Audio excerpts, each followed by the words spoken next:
The 10th day of December. Clipper had spent a comfortable night in one of the dungeons beneath Troll Castle. He was still fast asleep when Fanica unlocked the door and entered the cell.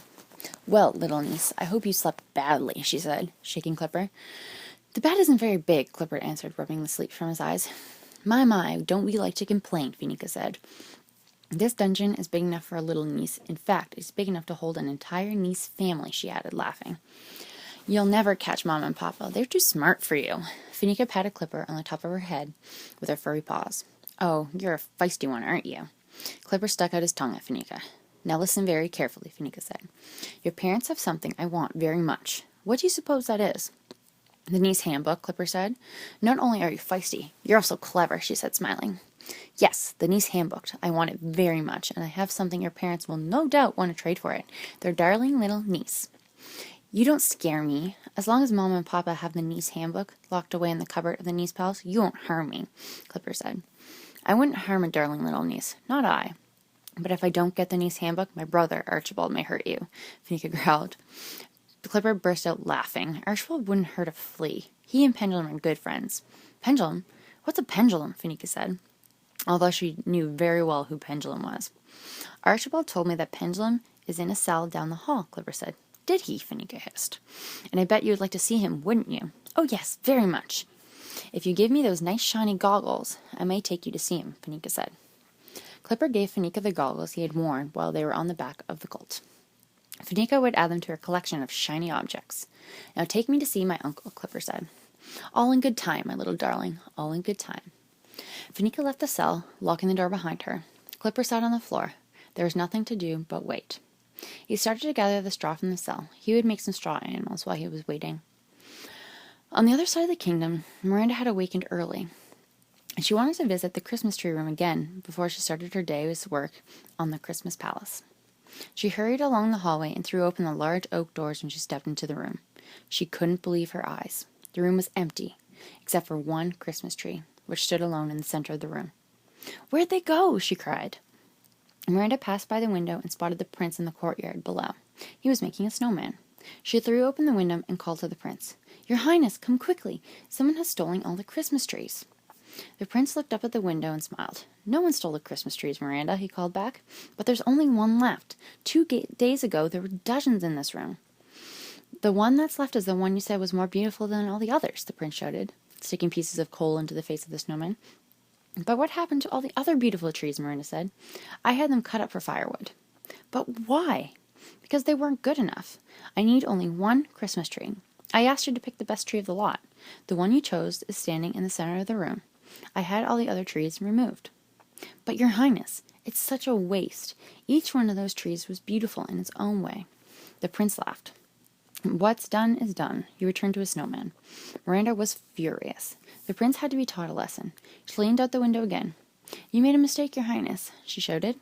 "I don't make mistakes," the prince answered, taking a bite out of the carrot he would use for the nose. "The tree in this room is not the one I like best," Miranda said. "Of course it is. You told me yourself that you liked it better than all the others." "I said no such thing. I remember telling you that of all the trees, it was the one I liked least. You destroyed my favorite tree after all." "I did?" The prince considered the situation. "Then which tree is your favorite?" "The blue spruce," Miranda answered. "Okay, I'll have the foresters haul a cart of blue spruce to the royal palace. You can choose the best from the lot." Once again, he returned to his snowman. Miranda gathered some snow from the windowsill and rolled it into a snowball. She flung it at the prince below, and it hit him square in the top of the head, sending his crown to the ground. Miranda closed the big window and hid behind the drapes. She could hear the prince's angry shouts bouncing off the walls of the courtyard. "That'll teach him," she whispered, sneaking a glance at the window. The prince was slipping and sliding in the snow, trying to pick up his crown. "I get so angry when I see him there, head held high without a care, laughing, shouting, jumping with joy. To him the world's just one big toy. It's not fair. He cheats, he lies, I've heard him swear. Sometimes I want to tear out my hair. Last night when I turned down my bed, I found a frog. Croak, it said, laughing, shouting, jumping with joy. To him the world's just one big toy. It's not fair. He says I'm cold and all too serious. His endless jokes just make me furious. He tells me I should lighten up. That from him, that's whining pup. Laughing, shouting, jumping with joy. To him the world's just one big toy. It's not fair." Tandra and Balto had spent the entire day consulting the Nice handbook. They had to find a way of getting back to Troll Castle without the trolls seeing them. Tandra, we have to hurry. It's already the 10th day of December, and more palaces have vanished. The Nice palace could be next.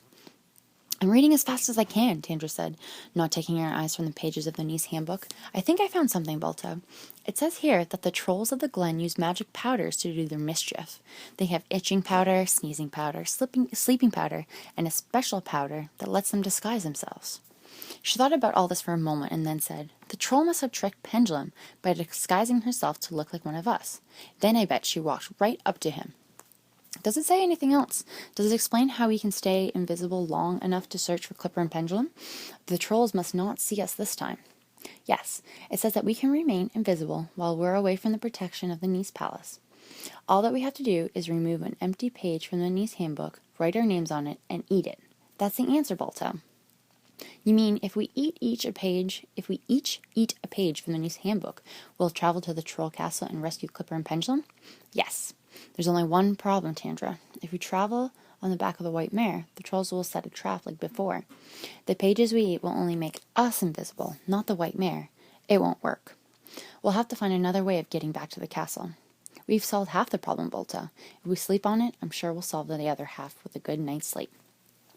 Tandra and Balto closed the Nice handbook for the night and went to bed. They had discovered a way to remain invisible while away from the Nice palace, but how would they travel to the Troll Castle without the white mare? Maybe the answer will come to them during the night. Until tomorrow, good night.